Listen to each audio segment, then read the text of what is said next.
Summer शेष है नहीं पाप का भागी केवल व्याध, जो तटस्थ है समय लिखेगा उनका भी अपराध।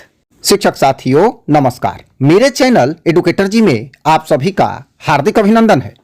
माले विधायक तथा शिक्षक नेता संदीप सौरभ जी का एक लेटेस्ट ताजा बयान आ रहा है, जिसे आप इसी वीडियो में आगे वीडियो क्लिप के रूप में देखेंगे, जिसमें उन्होंने स्पष्ट कहा है कि शिक्षा विभाग शिक्षकों को प्रताड़ित तथा अपमानित करना बंद करे। उन्होंने विद्यालय की समय सीमा 4 से 5 पर भी बहुत बड़ी बात कही है।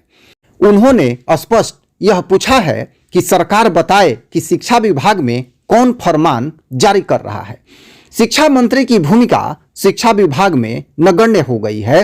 उन्होंने कहा कि शिक्षा विभाग अपने ही बातों से मुकर रहा है।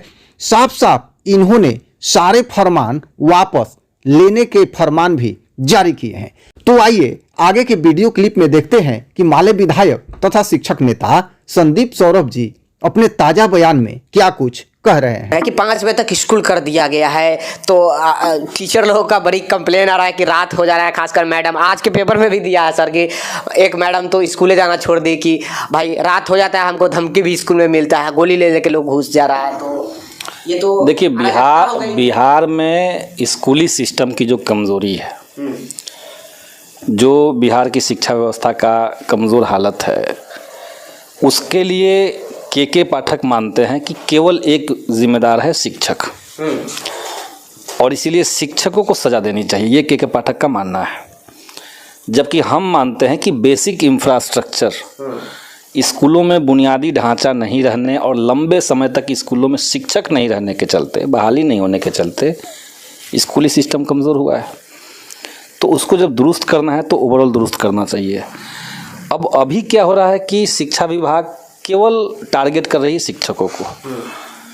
जो राइट टू एजुकेशन एक्ट है उसके मुताबिक बना हुआ है कि एक स्कूल कितने दिन तक खुलेगा। मिनिमम 220 दिन तक मान लिया स्कूलों को खुलना चाहिए।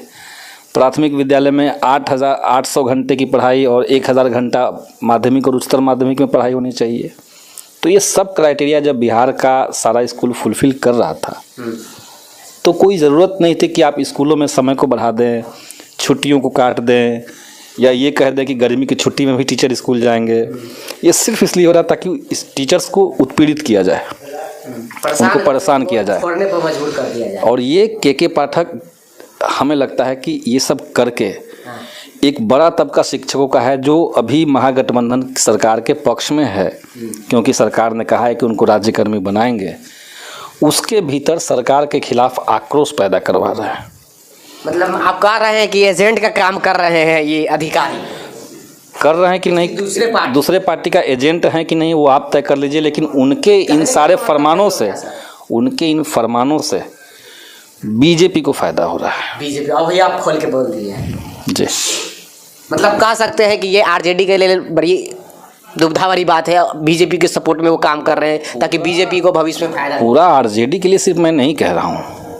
लोकतंत्र, अगर लोकतंत्र है जी, और बिहार में महागठबंधन की सरकार इस दावे के साथ है कि भाजपा द्वारा लोकतंत्र और संविधान के हमले के खिलाफ हम लोग खड़े हैं, और वहाँ पे सबसे प्रमुख विभाग है शिक्षा विभाग, जो हर जनता से जुड़ा हुआ विभाग है, उस विभाग के अंदर अगर ये फरमान आ जाए कि कोई शिक्षक सरकार की किसी भी नीति की आलोचना नहीं कर सकता है, यहाँ तक कि शिक्षा विभाग जो उल जुलूल फरमान जारी करेगा उस पर कोई कमेंट नहीं कर सकता है, तो ये लोकतंत्र का हनन हुआ।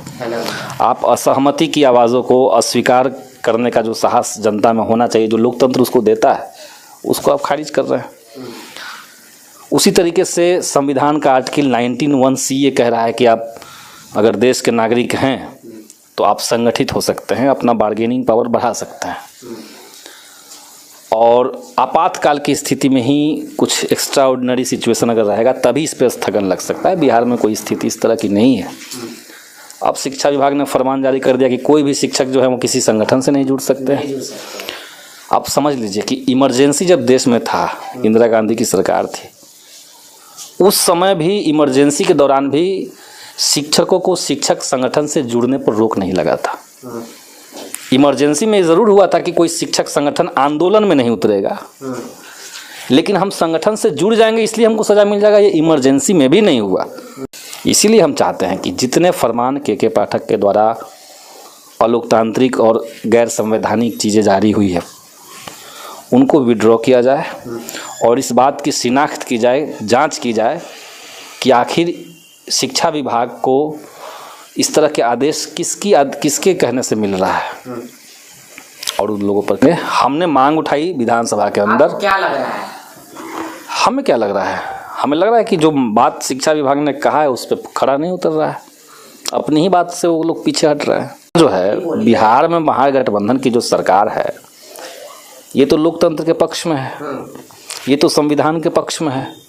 लोकतंत्र और संविधान बचाने के लिए ही महागठबंधन बना है जिसको भाजपा खत्म कर रही है।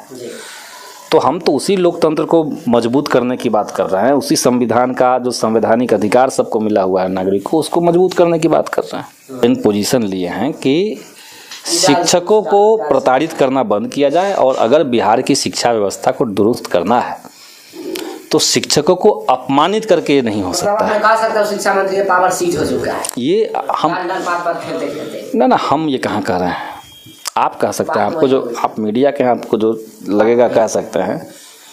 शिक्षा मंत्री की बात नहीं है, बात है कि ओवरऑल गवर्नमेंट चलाने का जो अप्रोच होना चाहिए उसमें पीपल्स रिप्रेजेंटेटिव का, जनप्रतिनिधियों का सम्मान होना चाहिए।